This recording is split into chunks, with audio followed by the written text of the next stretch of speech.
Welcome, Catholicos, Catholics, Christians, Orthodox, all who seek the truth, all who are confused about what's going on, all who share my disquiet of Pope Francis. Now, who is superior, the ancient apostolic sacred liturgies or the Pope? Who is at the service of who, or is it whom? So we're going to go over two articles quite extensively. They're both published on the Catholic World Report, and I will put the links to them, or you can look them up yourself. So was the Sacred Liturgy made for the Pope or the Pope for the Sacred Liturgy? And the other question, which is very much linked to the same question, are there any limits to papal authority? Or what are the limits to papal authority?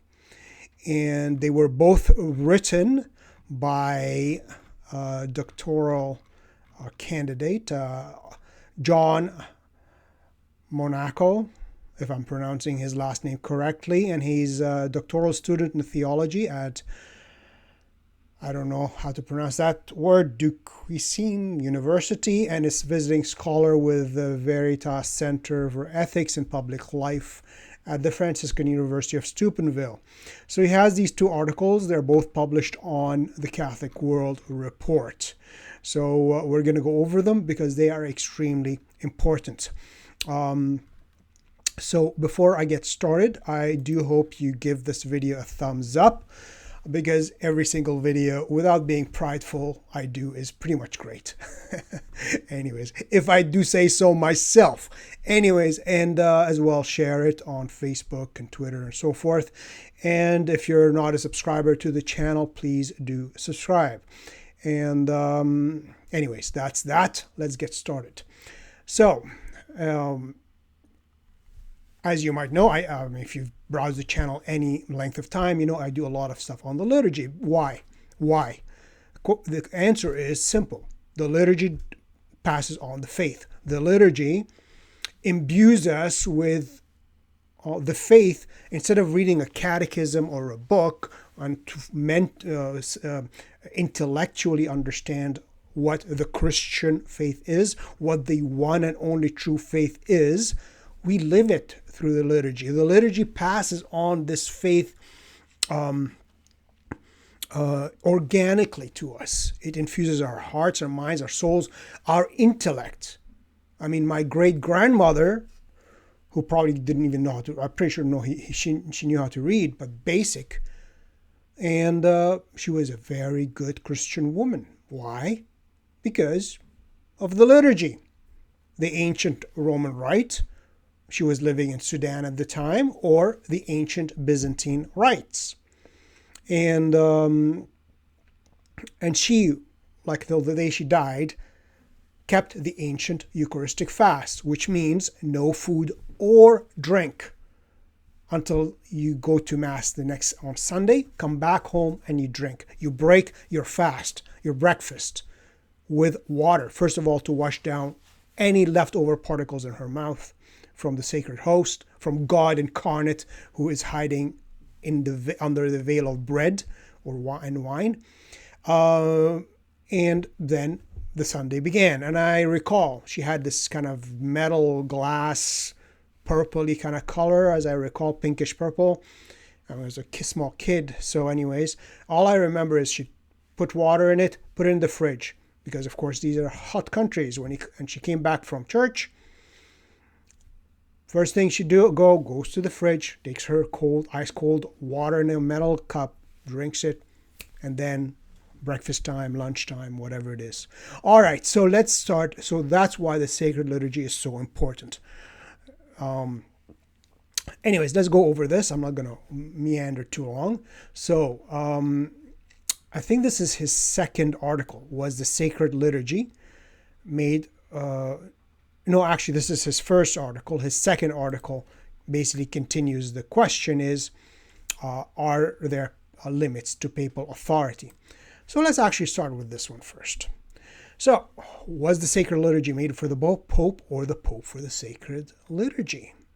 Something to think about. The liturgy, the author says, the liturgy has a logical priority over the Pope. For without the liturgy, the Church has no reason to exist, nor any ability to participate in the divine life of the Holy Trinity. Jesus himself said, if you do not eat me, if you don't, John 6, if you do not eat my flesh and drink my blood, you have no life in you. And that comes from the sacrifice of the Mass, the divine liturgy, in Arabic, in the Byzantine Rite, they would say the al-dhabiha al-ilahiyya, the divine sacrifice. And the host is called the korban, which is sacrifice, sacrificial gift. So it all comes from the liturgy, and from the liturgy you have the priesthood, and so we are given God incarnate into our souls.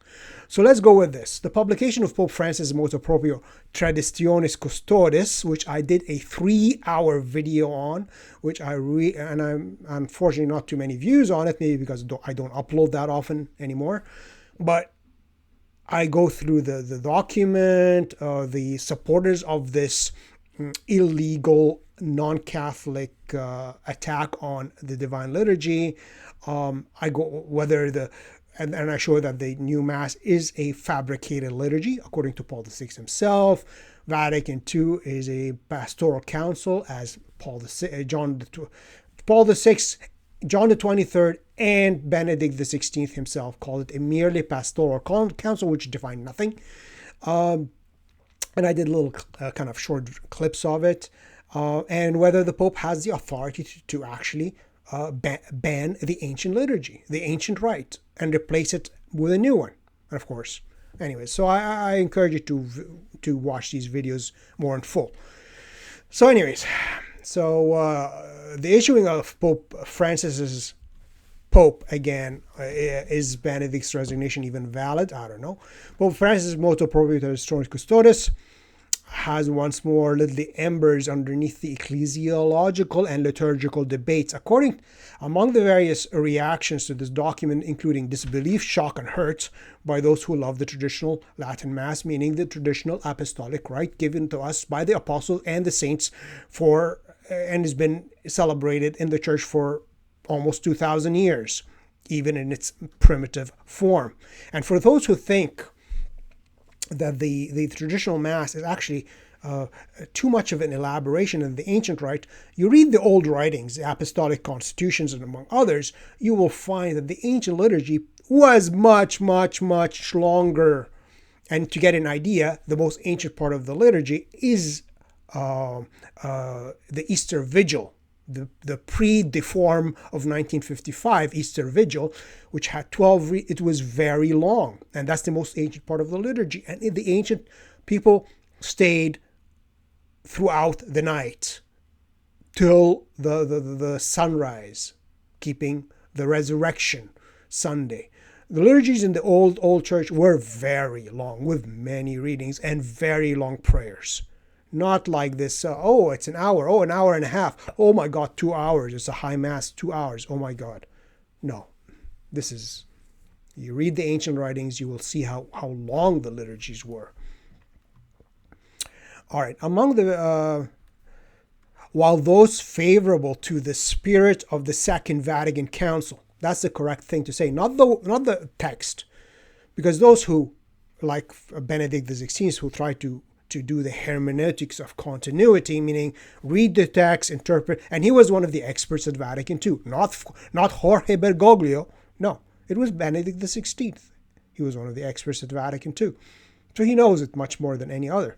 And Vatican II didn't call for a new rite of Mass, the abolition of the ancient rite, the complete rewriting of all the prayers and ceremonies of all the rites of the Catholic Church and the administration of the sacraments. None of that is in Vatican II. But I guess the spirit, you can interpret this spirit any which way you like. So those who are favorable to the spirit of the Second Vatican Council express vindication, triumph, and glee. For those who hate the truth, those who hate the ancient faith, those who hate the preconciliar faith, the preconciliar liturgy, the preconciliar theology, the preconciliar doctrines, which are Catholic. Because what are you going to do? What are you going to believe? The pre-1960s faith and liturgy and doctrine and spirituality, or the post-conciliar, the conciliar church's understanding of liturgy now? In logic, which would be true? Something which is 1900 years old, or something invented in the 1960s? Okay. I mean, that should answer the question pretty easily. As bishops scramble to their flocks and listen to discern the best way to implement the motu proprio, there seems to be much emphasis emphasis given to questions of canonical and pastoral nature, such as the future of the long-standing Latin Mass communities, the existence of religious congregations attached to the rite. And actually, one good thing about the motu proprio of Traditionis Custodes of Jorge is that he absolutely recognized that there are the Novus Ordo of Paul VI and the so-called Latin Mass are two different rites. They are not the same rite, which is exactly what Paul VI himself said. He himself called his creation the liturgical novelty of the new rite. And he contrasts this with the Roman rite. Same thing, Benedict XVI, when he was still Cardinal Ratzinger. Again, he called this, the new rite, a complete fabrication, a manufacturing process, a banal on-the-spot product. So one good thing about the Traditionis, let's not pretend the extraordinary form and the ordinary form of the one Roman rite. No, there is the real Roman rite and the fake Roman rite. And of course, according part of the real ones would be the real Carmelite rite, the real Dominican rite, the real Masoretic rite, the real rite of Braga. The ancient rites of the different religious orders and churches. All right, so that's one good thing. And so originally attached to this rite, and the rights of priests to offer Mass according to the 1962 Missal. Now, for me, this is kind of it's a much, much, much, much bigger question than the 1962 Missal. It is a matter of the ancient rite or the new rite. Could be the 1954 Missal, could be the 1900 Missal, could be the 1570 Missal, could be the 1250 Missal. It doesn't matter. It is because all of them up to 1962, 1955, they started tinkering with the liturgy, tinkering with Holy Week, trinkling with the ranks of feasts and so forth. And then 1962 Missal, they tinkered even more. But it will still overall maintaining the tradition. But of course, after 1962, even I think in my 3-hour video on the Traditionis Custodes one, they themselves talk about the 1962 being the last edition of the Tridentine Mass or the traditional Mass. They themselves say, so basically anything new is a fabrication. Okay, with traditionals holding high, Pope Pius is the fifth quo primum, and progressives, meaning non-Catholics, Paul VI Missale Romanum of 1969. So now they're arguing about legalities and not legalities. It's a much bigger question. No pope has the authority to abolish ancient rites. Any rite, east or west. No pope has the authority to abolish it or forbid its use. He may have an authority to introduce some kind of modifications to a rite of his own church, maybe the Pope Church of Rome.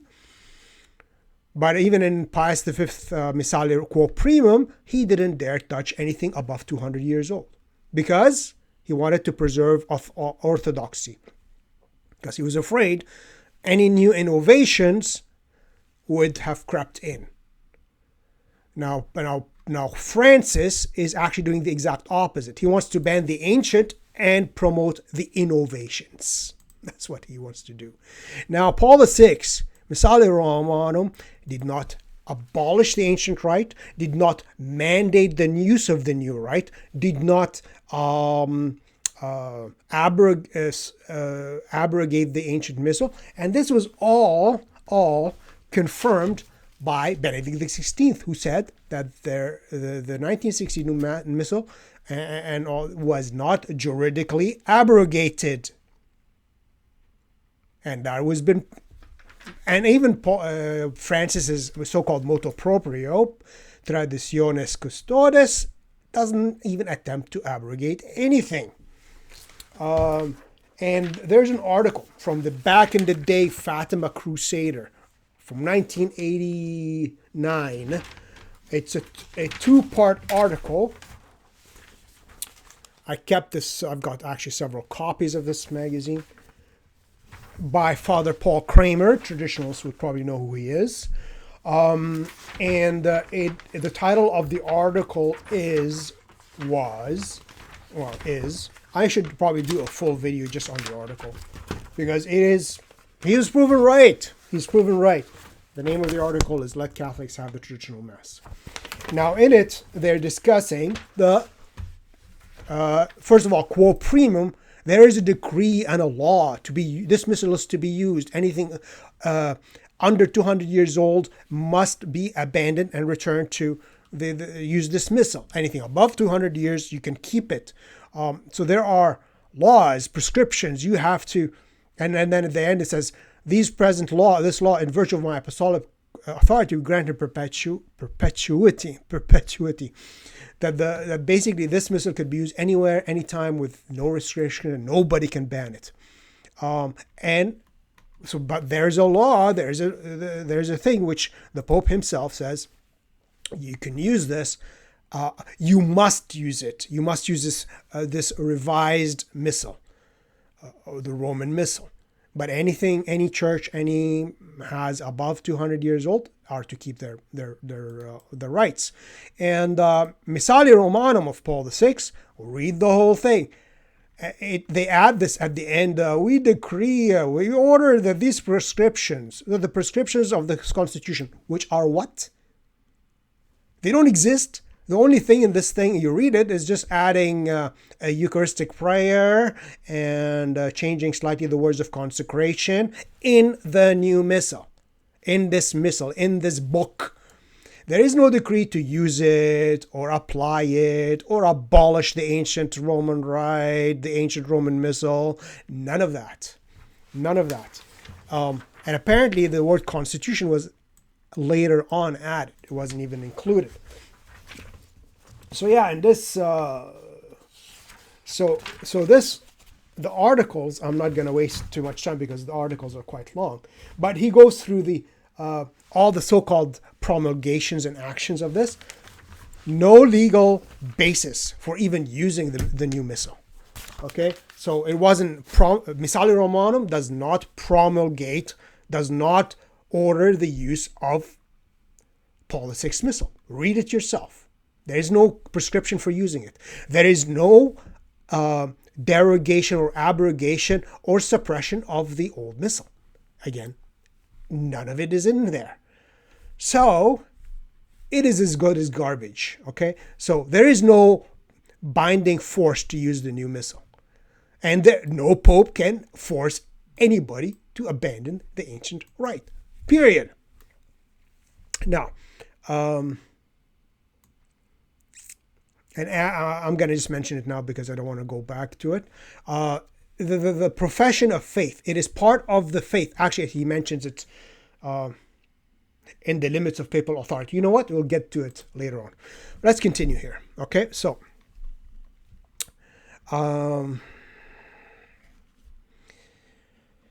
here I again ask, was the Sacred Liturgy made for the Pope or the Pope for the liturgy? Knee-jerk reactions, which is a lot of Catholics and even some so-called traditional or traditional-leaning Catholics, the knee-jerk reaction to this question is, they will say, well, of course, the Pope has the authority to do whatever he wants. He's the Pope after all, isn't he?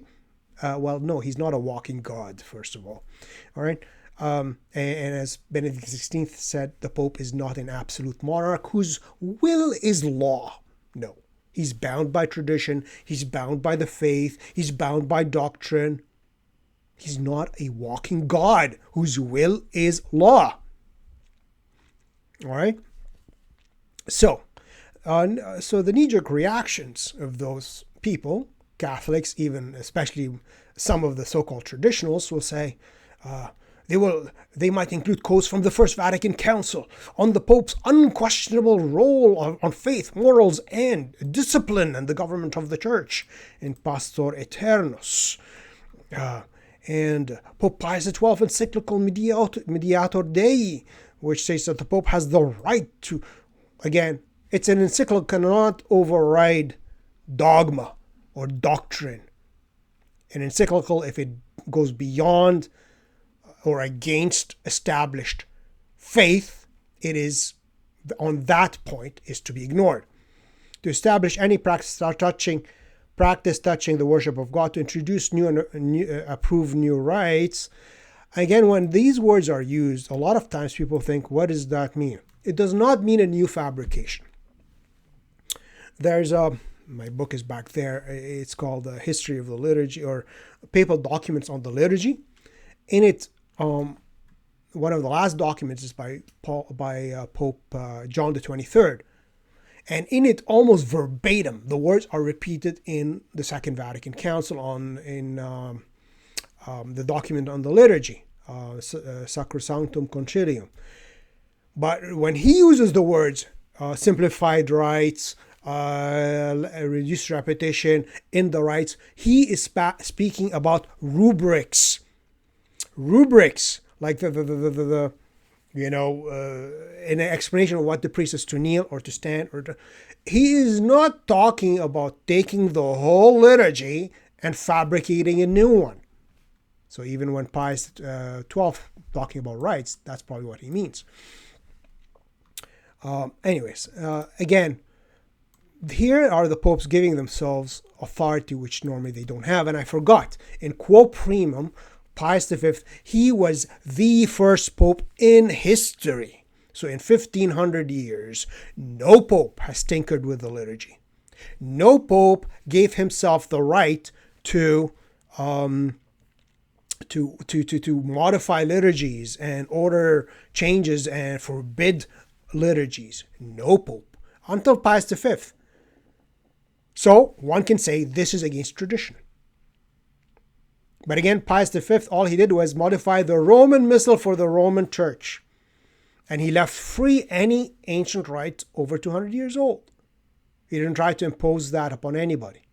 But that was the first codification and liturgical decrees of a pope. No pope interfered before.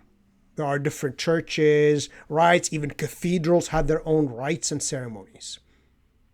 So this is beyond the traditional power of a pope. Now we have popes thinking, oh, well, I can abolish ancient rites, make new ones. And a lot of Eastern patriarchs are imitating this heretical action, including the Maronite patriarch who has destroyed the ancient Maronite liturgy. The Chaldean patriarch of Iraq is destroying through innovation the ancient liturgy of his church. And some of the ancient Indian rites, which are in communion with Rome, they had the modernist sections. We want to have priests facing the people, everything audible in the mass and so forth, and the more traditional ones. Now they reached a compromise. Well, they'll do half the liturgy facing the people and half the liturgy is facing the altar, the facing God, facing heaven, facing the east. I don't know what about the actual rites, and a lot of it is being audible. Again, against all imitating the modernism of Rome.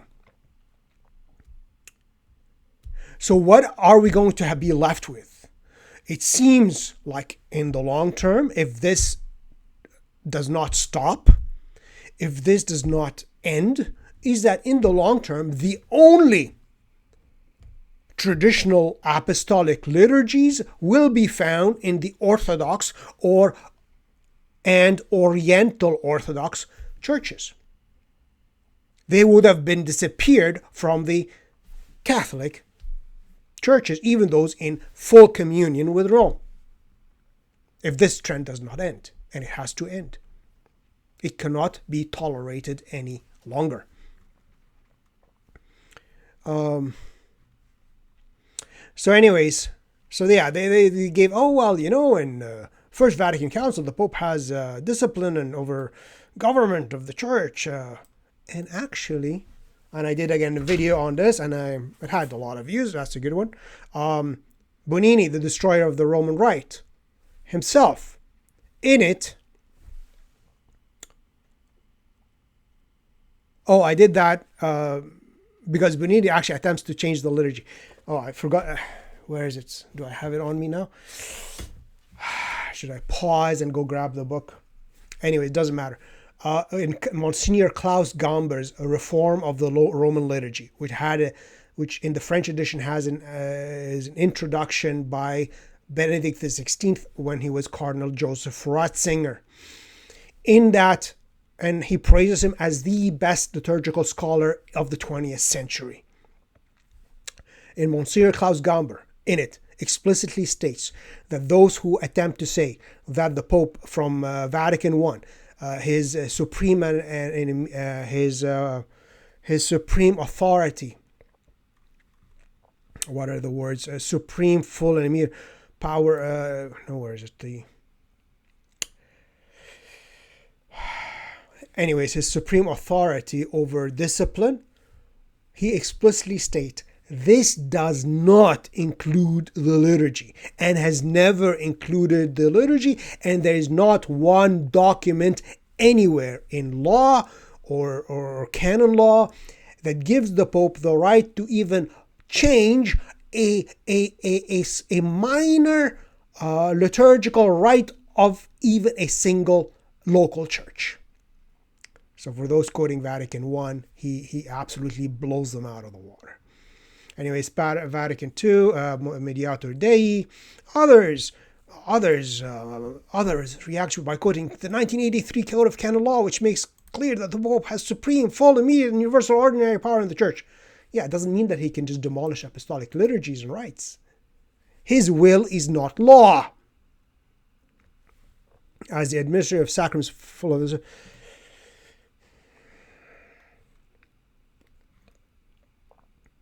the ordering of the liturgy, the Pope. Well, ordering of the liturgy does not mean demolishing of the liturgy.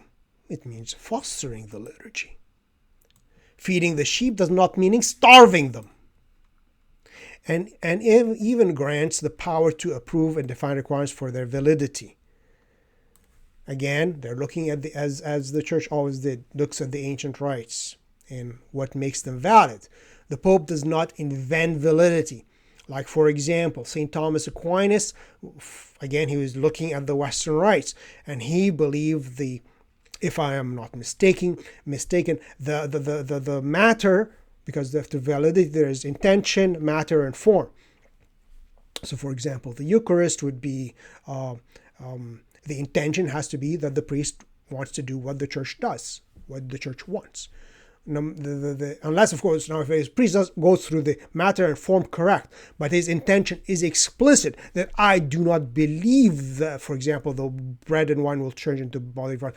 I reject that notion. I do not. If the Church believes it, I do not. Then you have a reasonable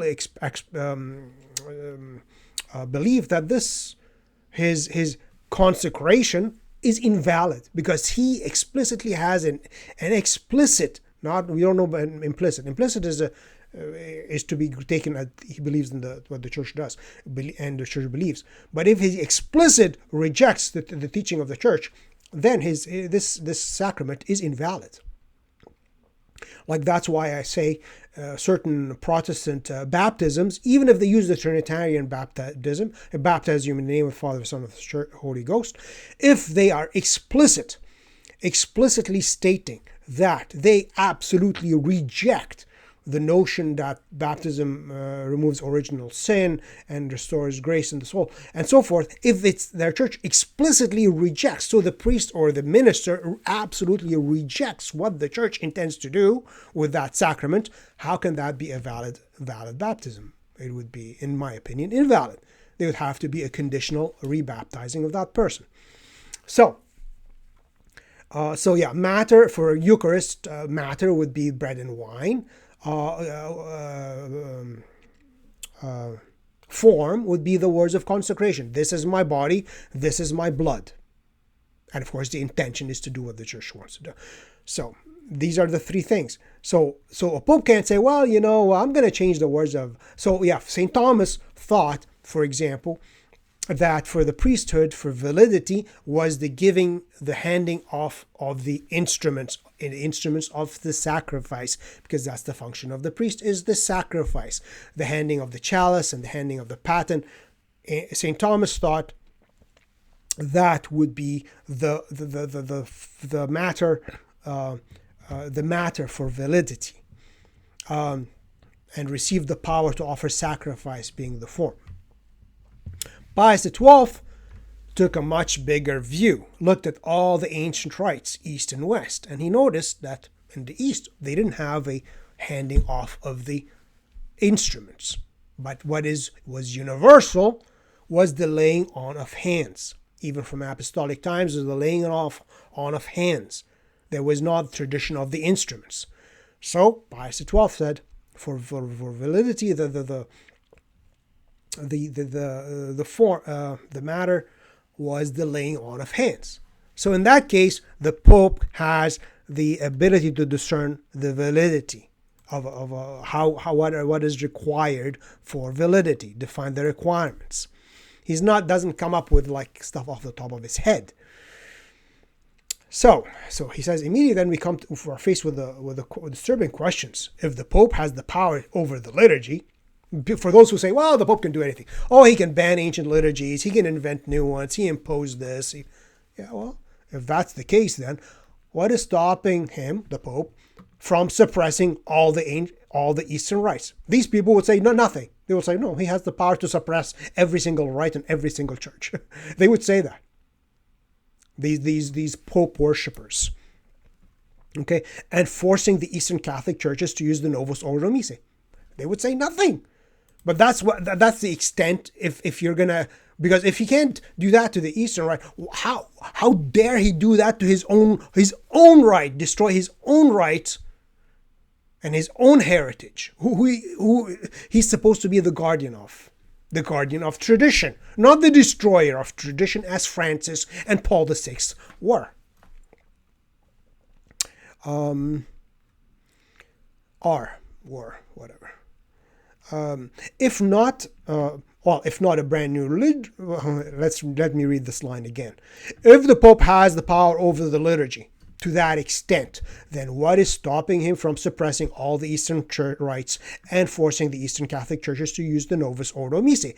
If not a brand new liturgy crafted by more postmodern man, which is basically what has happened in a sense in this Eastern, the Indian.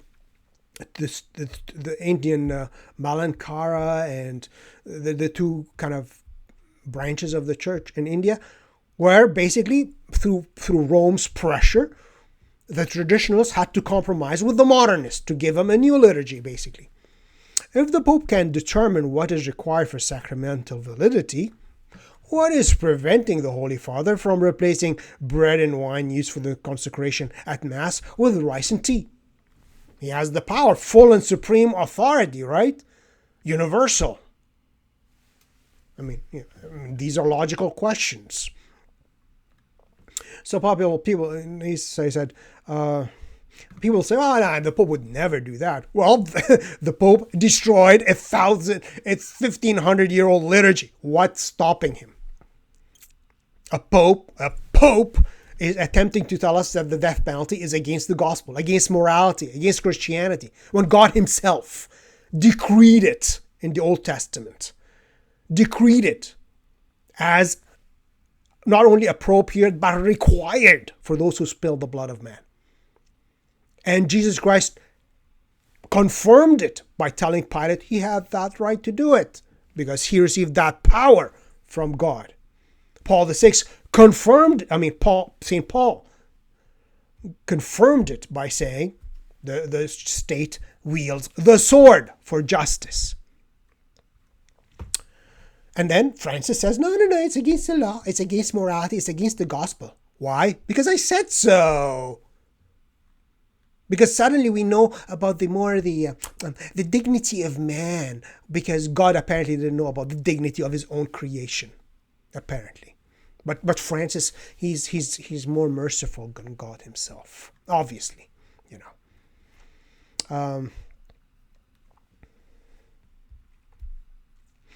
Some might say, well, no, even these hypothetical absurdities, how can they be absurdities? The Pope himself demolished the ancient Roman rite. It's not absurdities, it's a possibility. And they say the people of God would resist. Well, they haven't resisted when they destroyed their liturgy. But again, he says, but again, the question is, if the Pope has that power, what's stopping him? Nothing. Nothing stops him.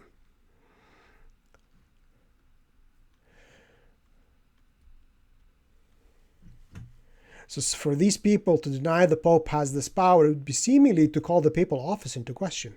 No, again, he is the servant of the servants of God. He is not the God incarnate whose will is law, who can decree, who can say what was evil good and what was good evil. He doesn't have that power. Historically.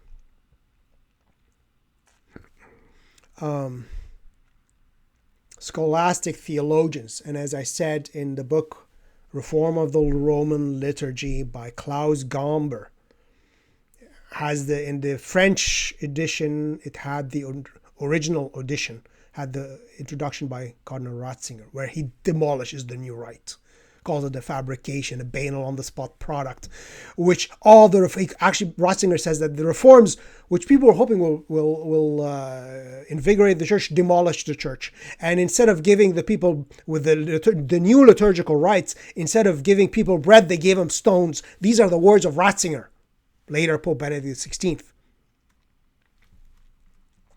Anyways, in that book, he mentions Juan de Torquemada, Cajetan, and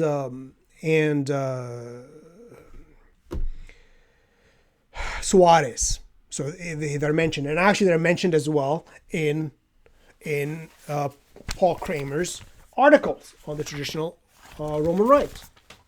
That basically a pope becomes a schismatic if he attempts to suppress, even to himself not to use the ancient rites, or attempt to abolish the ancient rites received from apostolic tradition. He'd be a schismatic. He would be out of the church. The Pope is not the church. The Pope is the visible head. The real head of the church is Jesus Christ. He is the vicar of Christ. He is the supposed servant of Christ. He is not Christ. All right. So again, in this article, he says, Scholastic theologians were not afraid to tackle such hypotheticals. Cardinal Juan de Torquemada, 1388-1468, while not dealing with this particular issue, nevertheless knew that there were limits to papal authority. The Pope was constrained by divine and natural law, the order of the sacraments, and moral teachings. And actually, Benedict XVI says the exact same thing. For Torquemada, the Pope's authority was tied to its purpose. His authority is tied to its purpose. There was no papal authority in the abstract, but only in relation to his relationship to the church, which was, what is the function of the Pope, is of confirming the Christian faith. Guardian of the faith.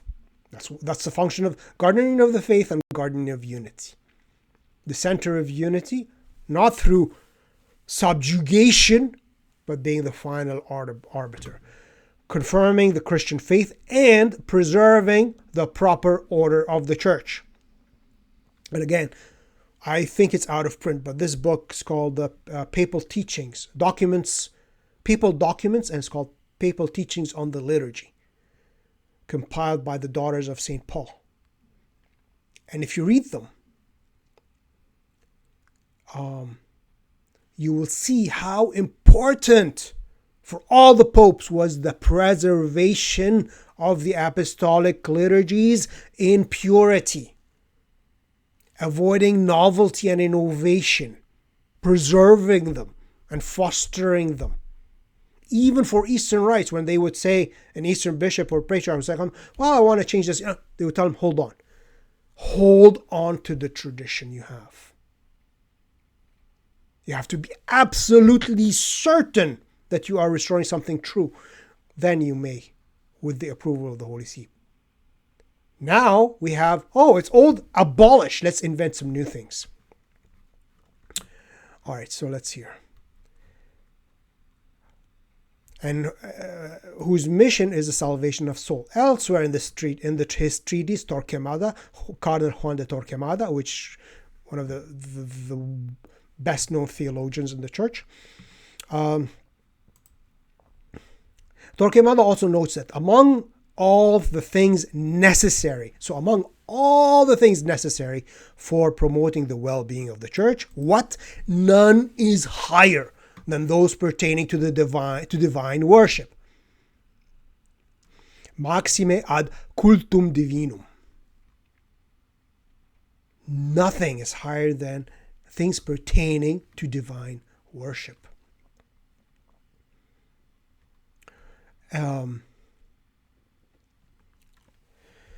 Following Torquemada's footsteps, the well-known Jesuit philosopher and theologian Francisco Suarez, who repeated Cajetan before him, was quick to show how papal power is not absolute. Again, Benedict's words, papal power is not absolute, his will is not law, in an unqualified sense. For example, if the Pope decided to excommunicate the entire church, he would be in error. I'm going to hold off here before I continue this section, because again, I mentioned in other videos, there's an incident, and it is reported by Eusebius in his Ecclesiastical History.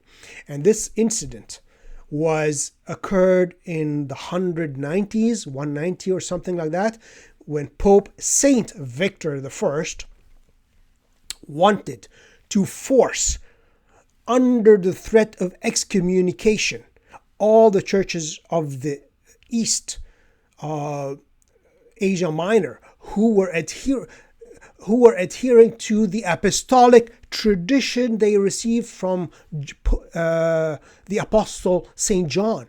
And what was the question? The question was not change your rites, abolish your liturgies, invent new ones. No. Keep everything as you received it. What did Pope St. Victor want? He wanted unity, as Francis talks about. Unity, so there won't be division. What did St. Victor want? He wanted these Eastern churches to celebrate the day of the resurrection being the same day as the one celebrated in Rome and in other parts of the church. They celebrated the day of the resurrection in its chronological occurrence. It didn't matter if it fell on a Sunday or a Saturday or a Friday or a Wednesday. It followed the date, the Jewish date of Nisan and the day of resurrection. So they followed a different tradition, and he threatened them with excommunication. Churches. Half the church he wants to excommunicate. Why? For the unity of the church. Why? Is it for heresy? No. Because they didn't follow a day. He just asked them for a small favor. Just fine. Keep everything as is. Just change the day. Follow the Roman custom. We are the church which is presiding over the other churches in charity, as St. Ignatius of Antioch wrote about Rome, that it is the church which presides even though he was the successor of St. Peter in Antioch. But he still talked to Rome as the church that presides over the others. Yet these bishops said, we cannot abandon the tradition we received. We have not innovated in anything but kept everything as we have received it. So as St. Paul says, he said, keep the traditions you received, whether you by word or letter. And they said, we didn't innovate in anything. We kept everything we received as we received it. Which shows that innovation, especially in the liturgy, was frowned upon, was condemned, was heretical from the earliest days. And that teaching they received from St. John. And of course, St. Victor received his teaching from probably St. Peter. But they had apparently a slightly different day of, okay, when the liturgy was going, and now we have holy days, and when do we celebrate this? The traditional endured in Rome and other parts to celebrate it on a Sunday. In the East, it was different. But they refused St. Victor under threat of excommunication. And they quoted back to the successor of Peter, St. Victor, they quoted the words of St. Peter, who said, we would rather obey God rather than men. So they quoted St. Peter back to the successor of St. Peter. And then St. Irenaeus, who is a disciple of St. Polycarp, who was a disciple of St. John the Apostle, interceded on behalf of the Eastern Church. He told the St. Victor, said, look, let them be. This is their tradition. They did not innovate anything. He didn't say, Victor, you have no power, because the Pope has power to rule. But he denied him. He told him, you basically back off. That's basically what St. Irenaeus said to Victor. Back off. Leave them. Let them be. And these bishops stuck to their guns. And Victor, whether he excommunicated them, didn't excommunicate them, I don't think he did. But basically, I think he backed off. This shows you that tradition from the earliest days was sacred. And actually, it's a book by, again, Klaus Gamber. He has early Pope quotations from the 200s. And again, like Paul VI attempting to suppress the minor orders, they're all mentioned in the year 250 by a Pope. You can't suppress apostolic tradition. And many of them are replicated, like subdeacon and acolyte are in the Eastern churches as well. So yeah. Anyways. So Francisco Suarez says, papal power was not absolute. For example, if the Pope decided to excommunicate the entire church or have the church, like in Victor's case, he would be in error. He would be in schism. The Pope would also err as well as commit the sin of schism from the church if he were to overthrow or destroy liturgical rites of apostolic origin. He would be a schismatic if he were to destroy or overthrow, remove, abolish, change liturgical rites of apostolic origins.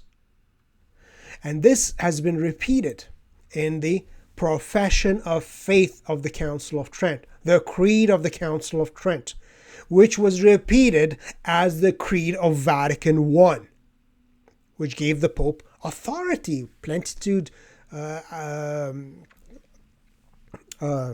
supreme, and the plenitude of power defined in Vatican I. This creed was repeated at Vatican I. And what does this creed say?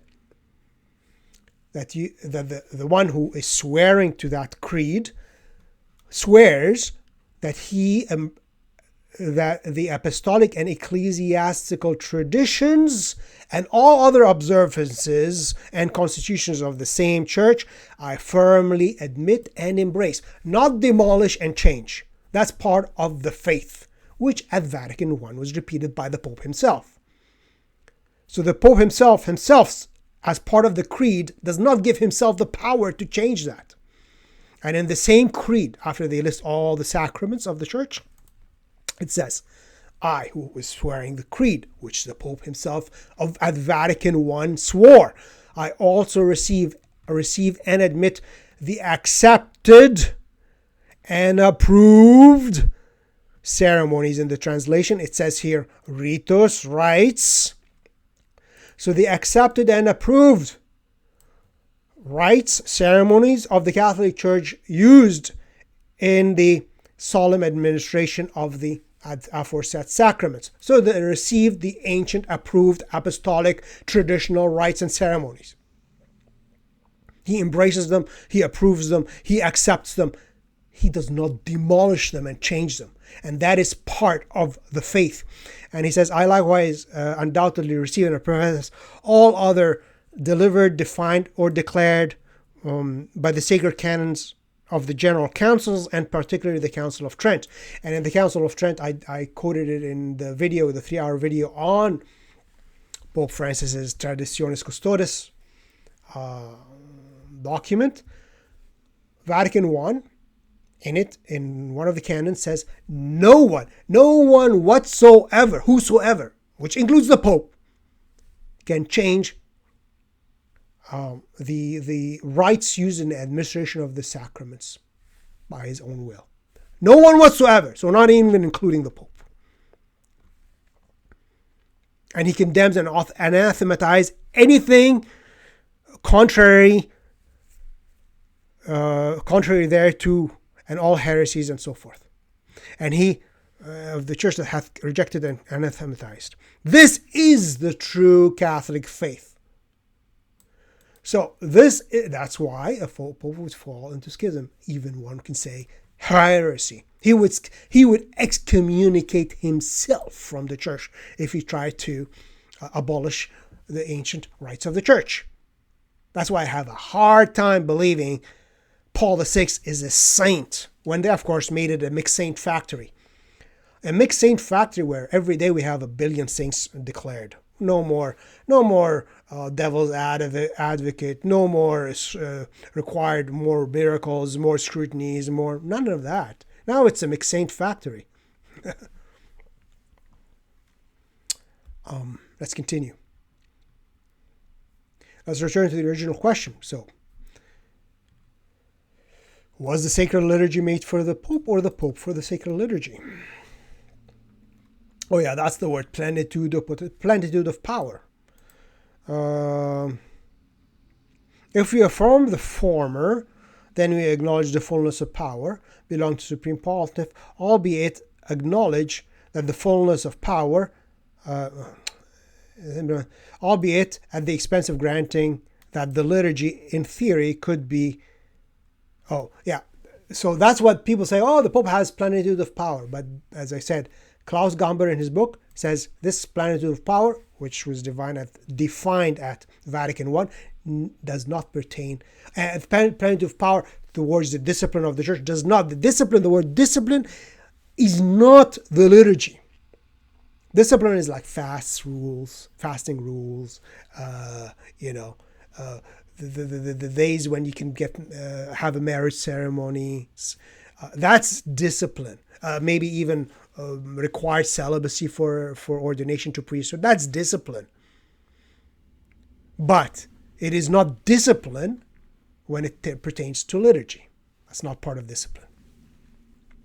But for those people, they will say, oh, well, the Pope has absolute power, plenitude of power. Therefore, we can, that includes the liturgy, which means that the liturgy, in theory, could be his plaything. And it has been the plaything of Paul VI, even to an extent Pius XII, who allowed Bugnini, the little bug, to destroy the Roman rite.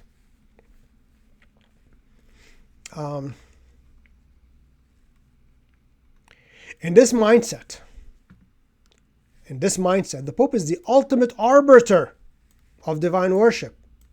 And if he requires the priest to offer Mass while riding a bicycle, and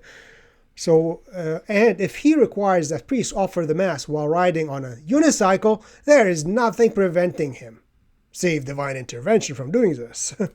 while divine intervention did not prevent Paul VI from destroying the Roman Rite or attempting to do so.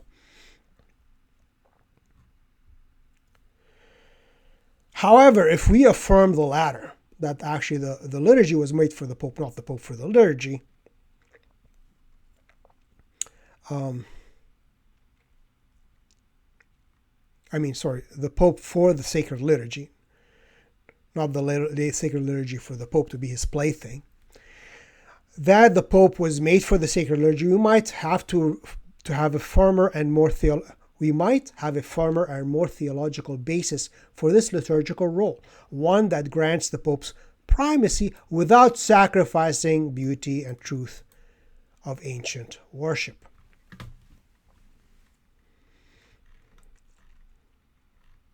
Okay, I'm gonna kind of pick up the pace here. All right. So following Torquemada's footsteps, the well-known Jesuit Suarez, oh yeah, we did that already. Yeah.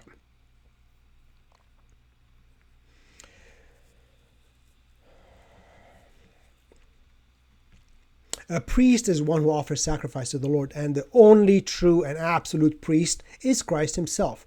Because Christ himself said to the apostles when he came to wash their feet, and Peter said, no, don't wash my feet. I'm going to let you wash my feet. So what did Christ say?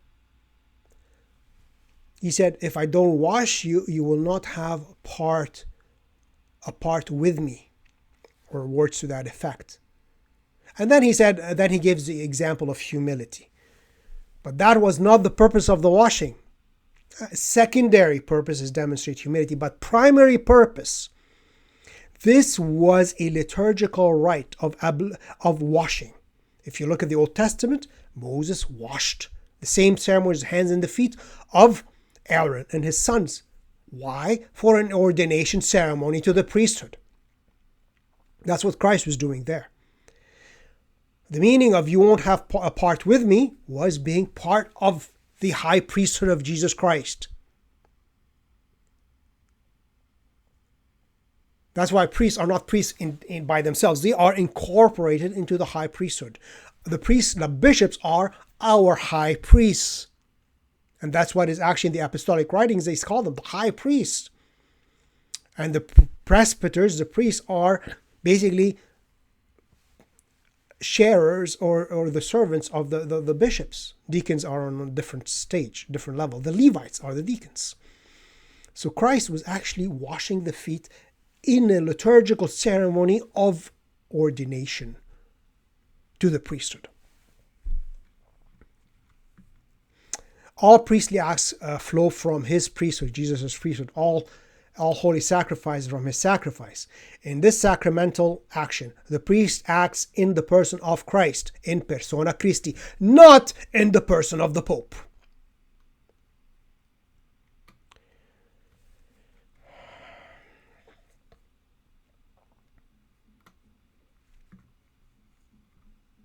Okay, I'm going to skip a bit here.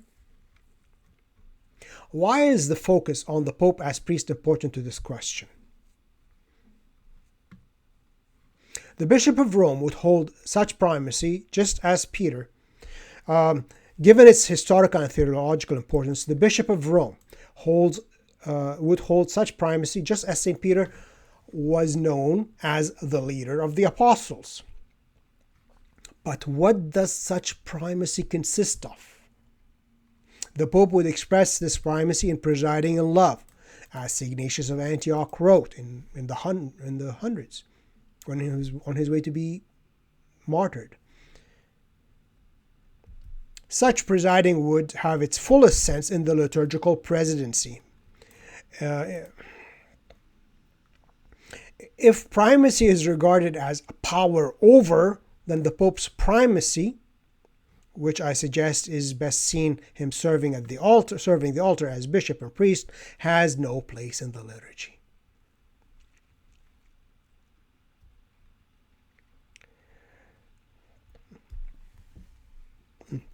He quotes Vatican II that the liturgy is the source and summit of the Christian life.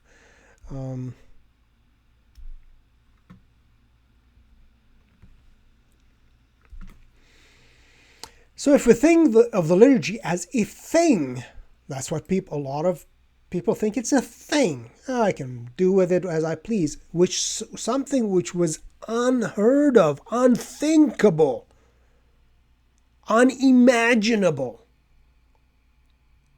for the early church, even up to Pius XII in the 1950s. Unimaginable. And the first pope to tinker with the liturgy, in a sense, was Pius V. No pope in history did any liturgical issued any missals or decrees and laws. The missal was organically growing and within the church. Correct me if I'm wrong.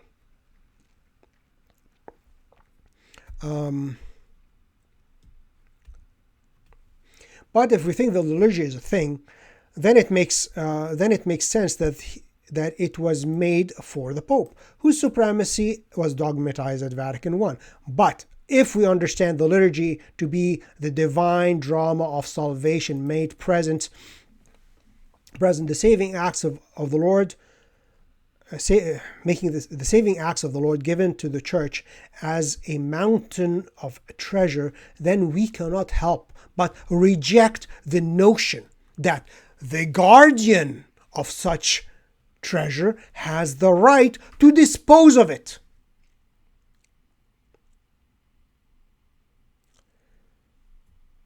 Like Paul VI thought he has the right to dispose of the tiara, papal tiara, the papal crown. He is the guardian, and the papal crown symbolized the triple power of the Pope to govern, rule, and sanctify the church. And it is not unique to the Roman pontiff. Look at all the Eastern bishops, Orthodox and Oriental Orthodox, and even Catholic, Eastern Rite Catholics. They all have crowns because they are, Jesus himself said, I will give you crowns in heaven. And the church is the heaven on earth. It is the kingdom of Christ on earth. Christ is the king. And these are his princes. What did I drop here on the floor? The rulers. They are the high priests. Look at the high priests of the Old Testament wore the mitres, wore crowns in a sense. So Paul VI disposes of the tiara, while all the Eastern bishops, Orthodox and Catholic, kept it. Paul VI disposes of the ancient Roman rites, while all the ancient churches of East and West, of the East, kept the ancient liturgies. But the temptation for Catholic Eastern churches to imitate these novelties has been great. So, can one say that we have to reject the notion that the guardian of such treasure, the liturgy, has the right to dispose of it, for it did not originate with him. It is not his plaything, nor does it belong solely to him. It's not his creation. He can just, Even Paul VI, when he was destroying the Roman Rite, I have a video on his 2 speeches, he says, it was painful for him to even do it. And he was telling people would be disturbed and annoyed with this. No Catholic was asking it. It was the intelligentsia, the liturgical experts who wanted to destroy the liturgy, not the people. The people loved the way it was.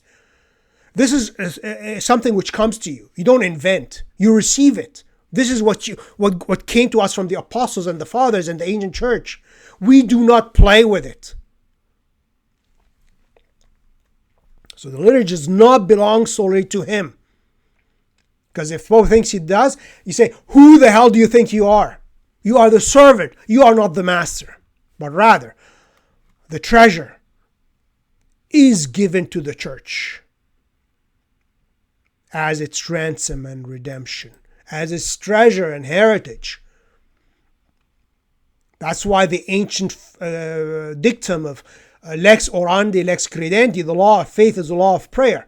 How you pray is how you believe. That's why the faith has been destroyed by the altering, the destruction of the liturgy, by Protestantizing the Catholic rite. Bugnini himself says the purpose of his reform was to make the liturgy less offensive to heretics, to Protestants, to those who reject the Catholic and Apostolic faith, who reject the Orthodox faith, because the Eastern Orthodox, the Oriental Orthodox, and the Catholic Church share the same faith about the sacraments, about the priesthood, about the hierarchical nature of the church. Protestants don't.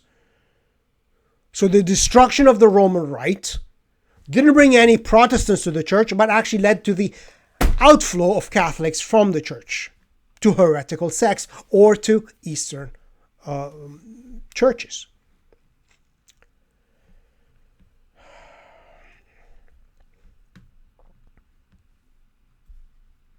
The liturgy is not a thing which we can grasp. It's a mystery we enter into. The liturgy is not a fabrication of the church's musings upon God, but a gift given to the church for the glory of God, the good of the church, and the love of God's people. As a member of the church,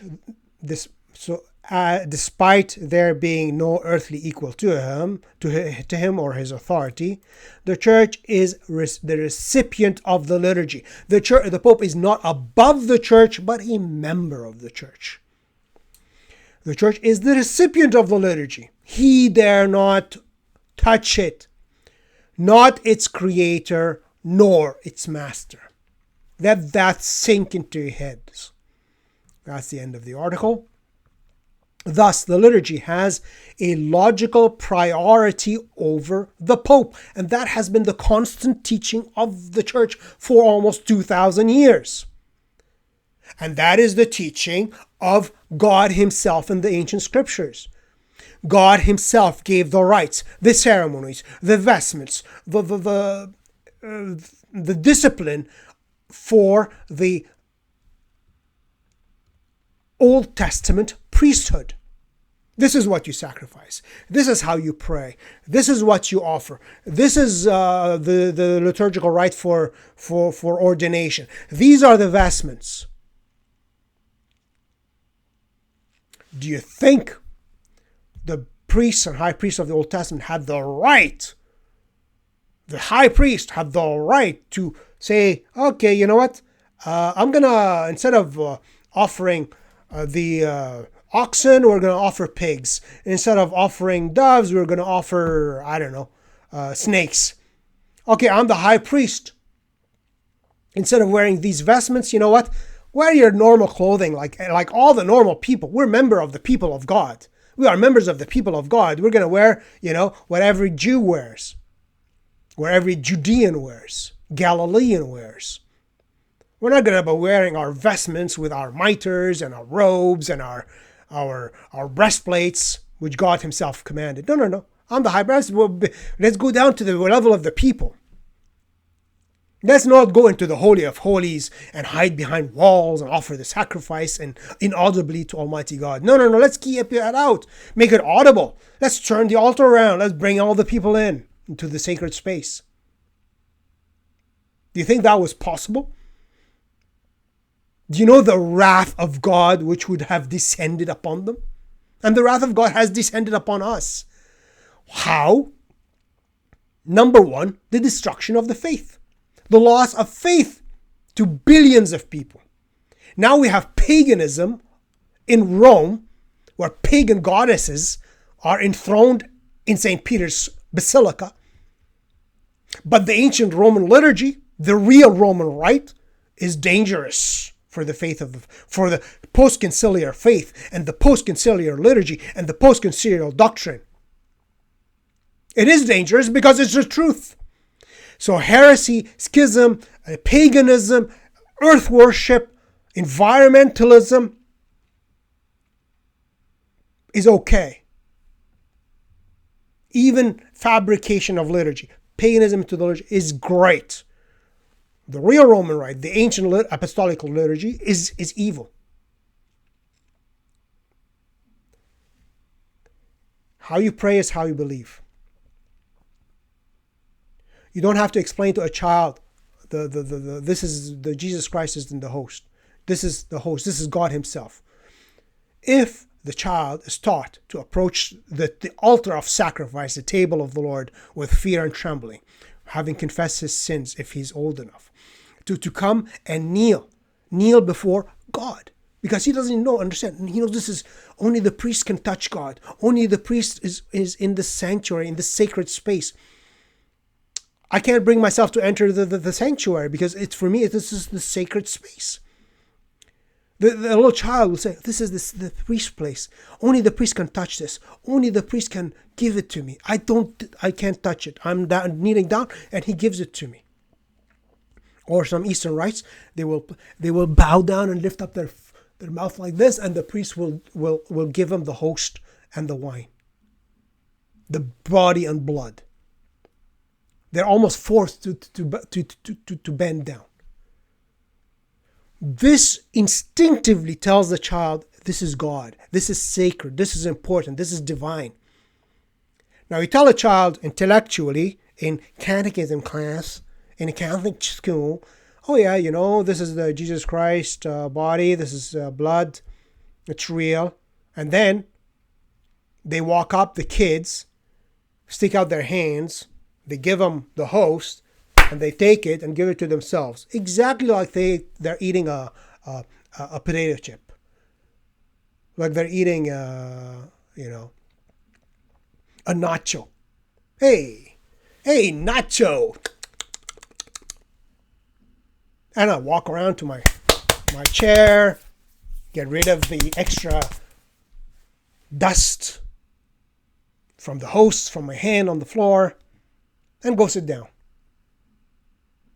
And I see everybody grabbing and giving to themselves. And everybody's touching the Eucharist. Not only the people, these lay people and lay women are grabbing and giving and going, everybody's going into the sanctuary. Now, if you're a child, you grew up with this, compared to a child grows up to Gregorian chant or ancient Byzantine chant or whatever, and then they're going and they're approaching in fear and trembling up, and fear, holy fear. This is different than afraid. No, it's like, oh my God, this is important stuff. This is awe inspired. This is God. And you go and you kneel and you receive it and go back in silence to your pew and kneel down and pray.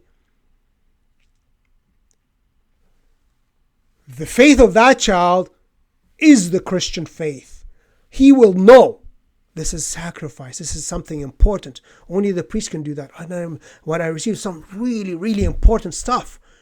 The other child with tambourines and guitars and music, and hello everybody, hello Father. And then everybody's going to the sanctuary, everybody's grabbing the Eucharist, everybody's giving it to themselves. That child, no matter what you tell him that this is Jesus Christ, like, yeah, I guess. Symbolically, theoretically, not really. That's why 70% of Catholics in the U.S. don't believe in what the church teaches regarding the sacred, that this is really and truly the body and blood of Christ. They don't.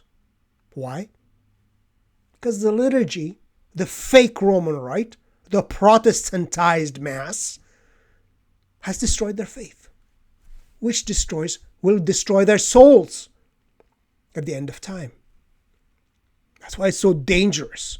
That's why we must adhere to the ancient liturgies. And we must strive with our Eastern brethren to stop destroying your liturgies. Stop following the path of destruction and annihilation which the Roman Church undertook in the 1960s and 70s. Don't you see the fruits of this road?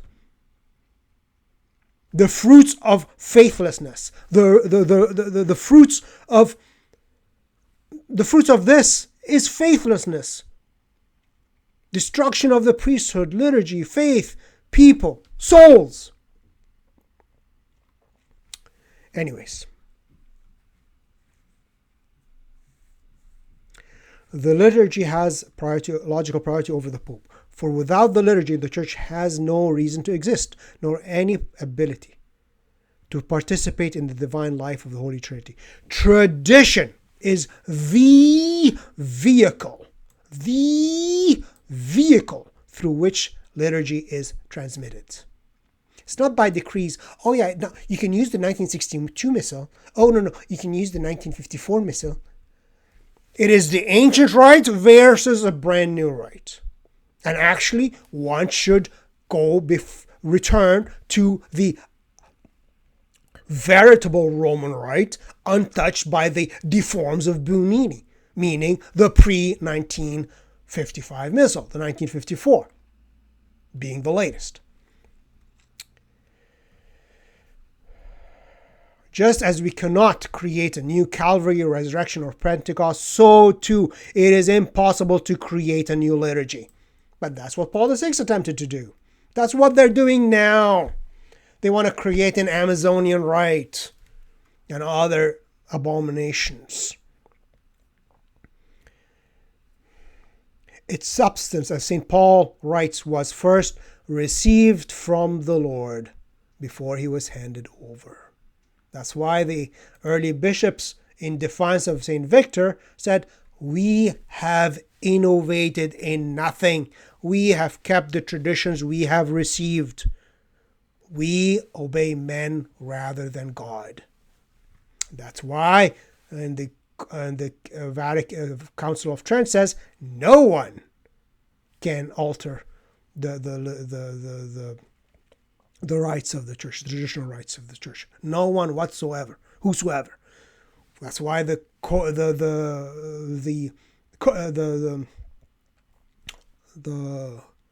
profession of faith of Trent, which was repeated again at Vatican I, declares that the Pope and whoever is a Catholic must adhere to, observe, preserve the ancient rites, the ceremonies of the church used in the administration of the sacraments.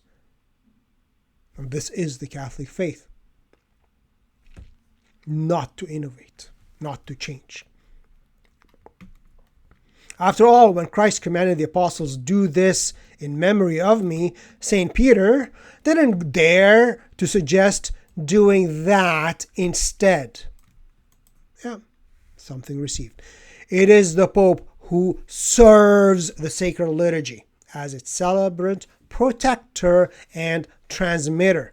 To claim otherwise would not only reveal a severe misunderstanding of the liturgy, but also of the papacy as well.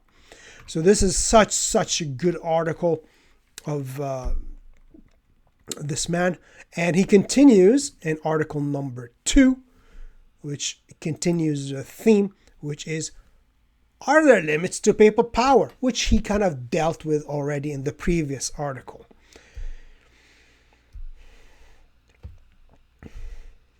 So again, following Traditionis Custodes,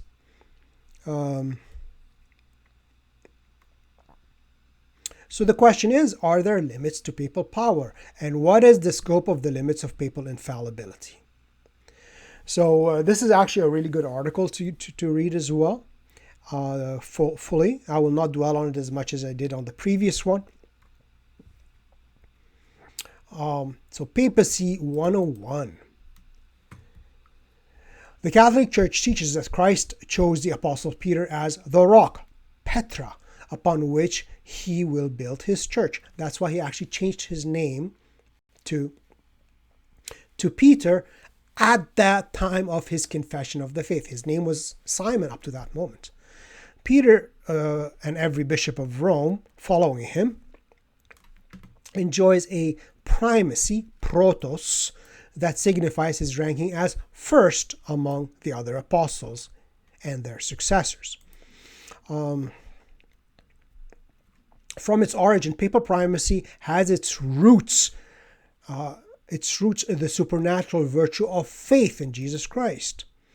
It is Christ alone who is the head of the church. That's the truth. Pope is the vicar of the head. He is not the head. He's the vicar of the head, albeit invisible on earth. Every pope stands as a visual representation of ecclesial unity. Who, like Peter, is called to, what's the function? To confirm his brethren in the faith. The real faith, the once for all delivered to the saints, as St. Jude says. Not the perverted gospel upon which anathema is deserved, as St. Paul says.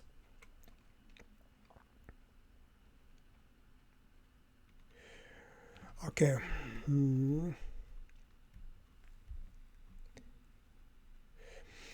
So he talks about Vatican I, that he has universal power, and only when he speaks ex cathedra, he has God gives him the grace of infallibility. There is an article, I don't recall in which, I probably quoted in some older video. Again, I know it's instinctive not to look at old stuff, but actually I have many older videos which are quite informative.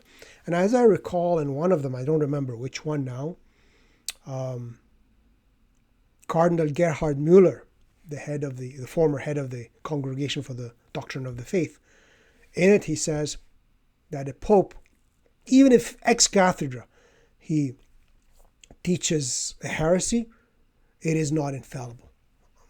Of course, this is illogical, impossible, unless the only possibility is that the Pope is no longer Pope. Either he fell from the papacy or he was never Pope in the first place.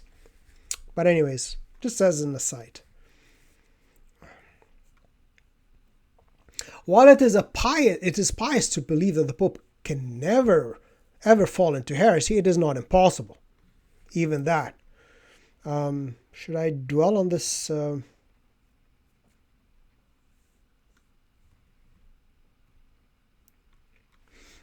Now let's deal with the parts which are about the liturgy. Let us say tomorrow Pope Francis releases an apostolic letter in which he bans public recitation of the Rosary and suppresses devotion to the Sacred Heart.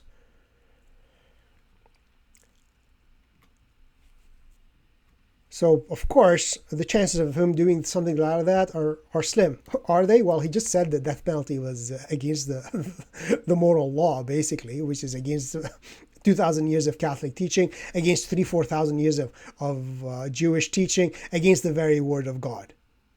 I wouldn't put it beyond the Francis to attempt to do that. He wants to suppress the ancient liturgy of the Roman Church. So, Rosary would come in second. But the people would ignore him completely if he attempted to suppress the Rosary, but apparently destroying the ancient rite is okay. But the question is not, so people say, that's a slim chance, probably won't happen. But the question is not, will he, but rather, can he? That's the question. So if you give the Pope absolute power, can he do that? In other words, is it within the scope of papal power to demolish centuries-old religious devotions? The Pope worshippers will say yes. Then basically there is no truth. There is no basis for anything. Because the Pope can say, well, death penalty is bad now, immoral now. Tomorrow, the Pope will say, well, death penalty is required.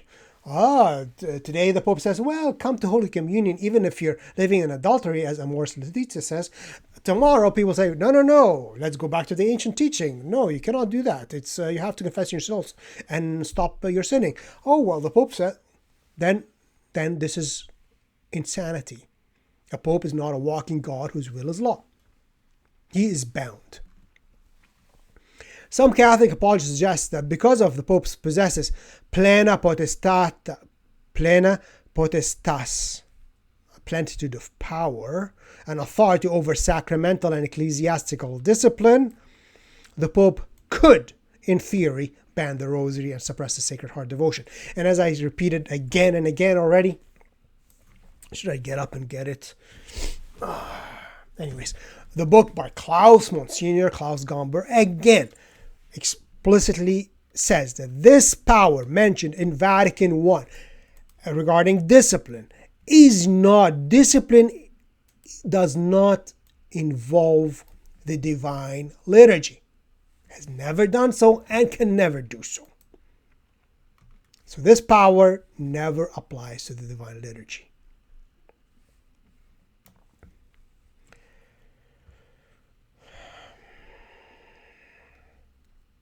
So he says, well, again, these are, since they are,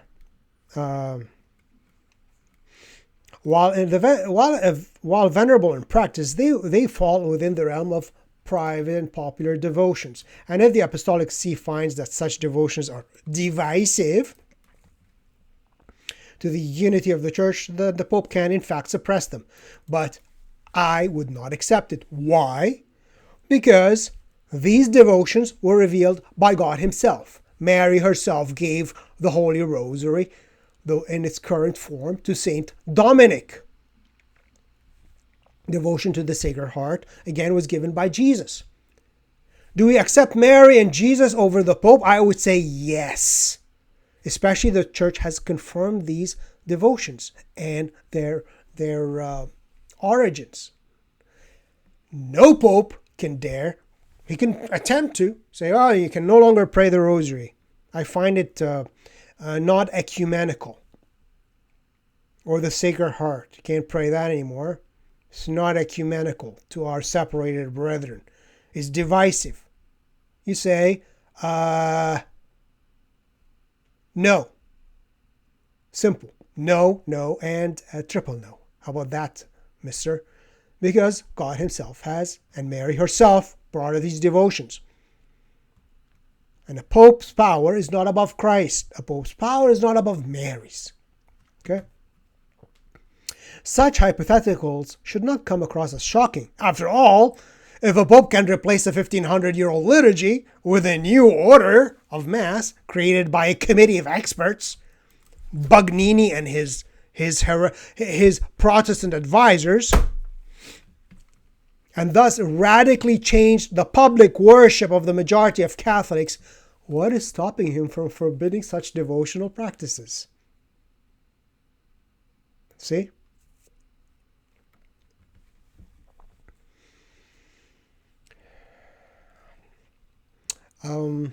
It tells us here that actually Annibale Bonini, the little bug, Hannibal the little bug, the architect of the Novus Ordo Missae, also attempted to reform the Rosary by reducing the Our Father to one occurrence, mandating that public recitation would only contain one decade, and removing all non-biblical,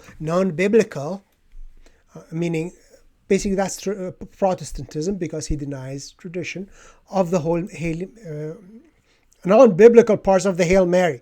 Thus everything following Holy Mary, Mother of God.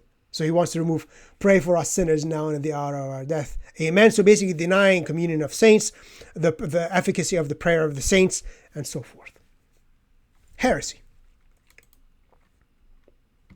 And why did he want to do that? Because it's offensive to our separated brethren. To those who reject the Catholic and Apostolic faith. To those who reject the Catholic and Christian faith. To those who reject that Mary can intercede for us. I'm surprised he didn't say, well, remove Mary, Holy Mary, Mother of God, because they reject Mary being the Mother of God.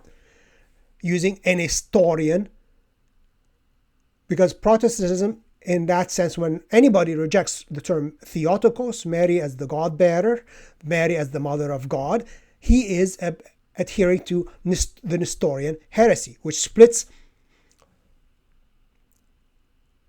Jesus Christ into two persons: a divine person, which is the mother. Mary is the mother of and a human person. So Mary is the mother of the human Jesus, but not the mother of the divine Word.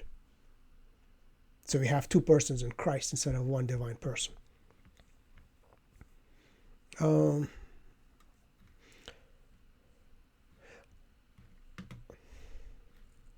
Of course, we know that he was not successful in doing so. But should Pope Paul VI have, that Bonini was unsuccessful in deforming the rosary as he deformed the Mass and deformed all 7 sacraments. But should Pope Paul VI have approved his change, would that suddenly make the traditional form of the rosary illicit? Is there any substance to approved rites and devotions aside from their approval by the Apostolic See? Of course.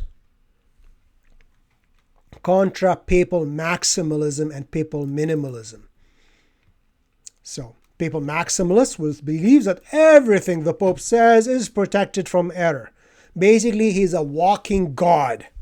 And a papal minimalist holds that unless the Pope is giving an ex cathedra statement, there is no real assent required. Again, that's a papal minimalist that reduces the teaching authority of the Pope. The truth is somewhere in between, and I made a video on this book, Pope or Church, about the infallibility of the ordinary magisterium. And watch the whole video. It's basically, if a Pope does not adhere to the constant teaching of the Church, the ordinary teaching of the faith handed down by the apostles, that being and in applying it to the modern times or his time of the pontificate, it has to be accepted. That is the ordinary magisterium, and it is infallible. But if he teaches a novelty or an innovation that has never been taught, that is no longer magisterium, period. Watch the whole video.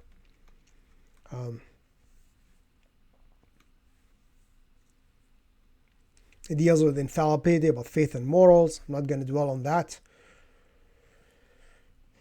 However, there are those in the Church who cling to misguided notions of religious adherence and submission of will and intellect, believe that the Pope can change teaching by virtue of his office. Oh yeah, the death penalty is immoral, because why? I said so, because now we know about the dignity of man. God didn't know about it in the Old Testament. Jesus Christ didn't know about it when he was talking to Pilate. Paul didn't know about it when he was writing his letters. But I, Jorge, know.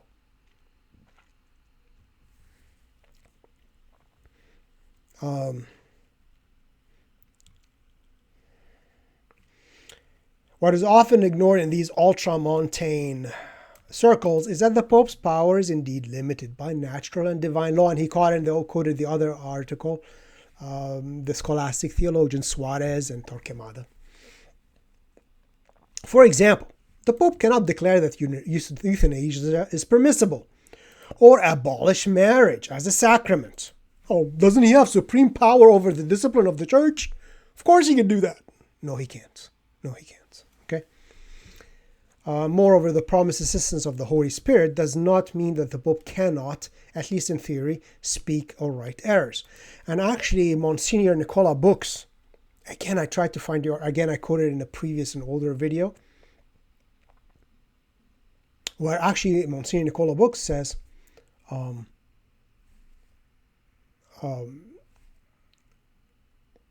the Holy Spirit's assistance is given to the grace of the Holy Spirit is given to the valid and legitimate holder of the Petrine ministry, Petrine office. So if there is a Pope who is invalidly elected, there is no protection of the Holy Spirit. And I'll leave it at that.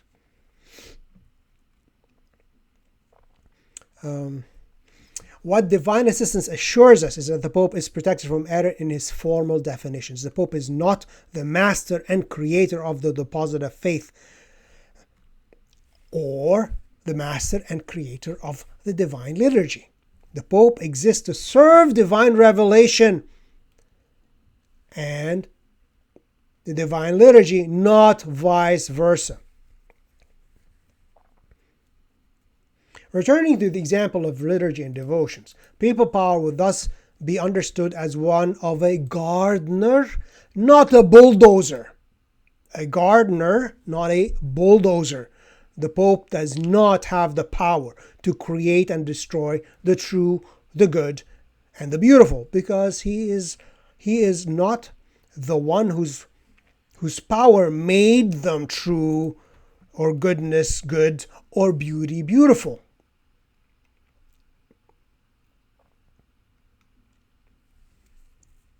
Only a decadent, reluctant approach to the liturgy and devotions would see them as people playthings rather than gifts to be treasured and protected. Moreover, the office of the papacy does not exist in isolation from the rest of the church.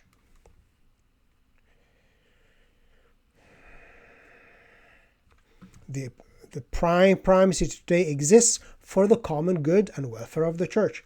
The Pope's authority does not exist in a theoretical vacuum. Petrine authority, like all apostolic authority, is given for the edification, not destruction, of the church. See 2 Corinthians 10:8.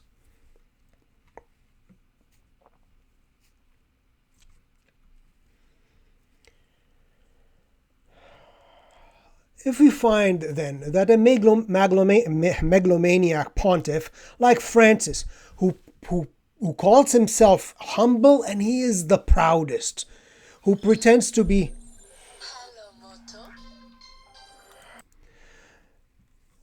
so, as we said, if we have a megalomaniac pontiff on the bark of Peter, is drunk with power, I can declare the death penalty of God immoral. I can try to suppress the ancient rites again. I can bring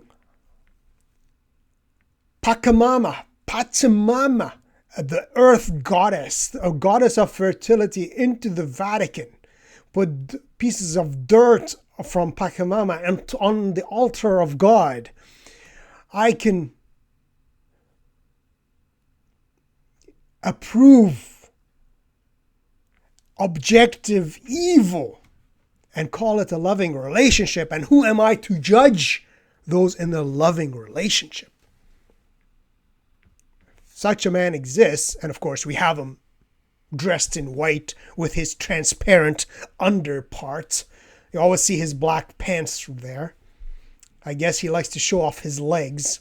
Jorge, look at me, look at my legs. I'm so humble, I don't dare wear a cassock which is white enough to block you showing my beautiful legs underneath wearing my black pants.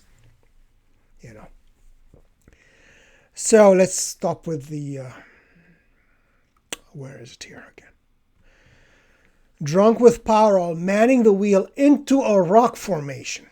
So if we had a pontiff like that, and we have him right now, it does no good to suggest that it is his right as captain to capsize the ship. He has full power. He has the right to destroy the ship. Or to use another example in Christ's mandate to Peter, feed my sheep. The implication is that Peter would feed them nutrition. Give them food of good doctrine, spiritual understanding. Give them nutritious things, not poison. Feed my sheep doesn't give them meaning poison my feet.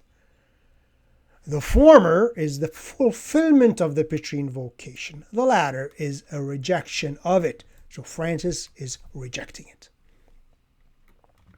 And so, are there limits to papal power? Yes. But this requires careful nuance.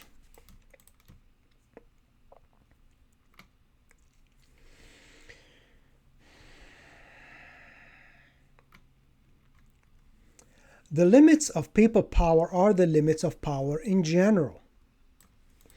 True power is not lording and wielding but serving. Whether it concerns liturgy or doctrine, devotion or discipline, the Pope certainly has a role. But if power is perfected in weakness, one would pray that the Pope be so weak that true power, that of Christ, will rest upon him, guiding his Petrine ministry. And that is it. And that was, again, a second article by John Monaco. doctoral student in theology and a visiting scholar at Veritas Center for Ethics and Public Life at Franciscan University of Steubenville, both published on the Catholic World Report website. So this is it. This is it. Are there limits to papal power? Yes. The Pope's will is not law. A Pope would fall into schism to change the liturgy. I will not repeat myself. I spoke enough, but I hope this strengthens you to reject any attempted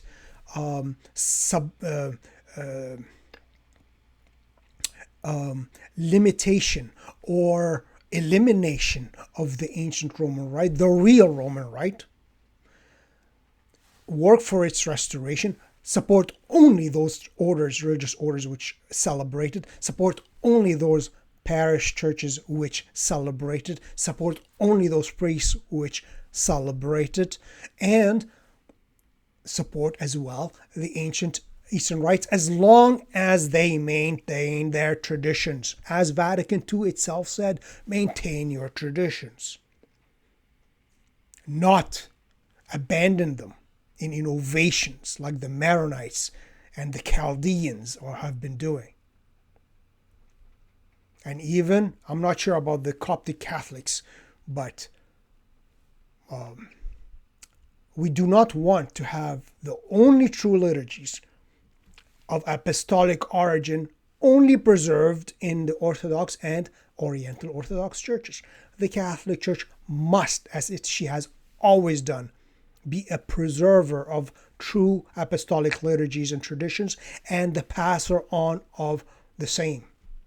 Not its destroyer, but the preserver of these ancient treasures which come to us from the apostles and the martyrs and the fathers. That's it. That's all. Hope you enjoyed this video. Again, as I repeat, please like, subscribe, share, and comment on the comment box. Give me your ideas, what's your opinions, and I'll see you next time. Bye-bye.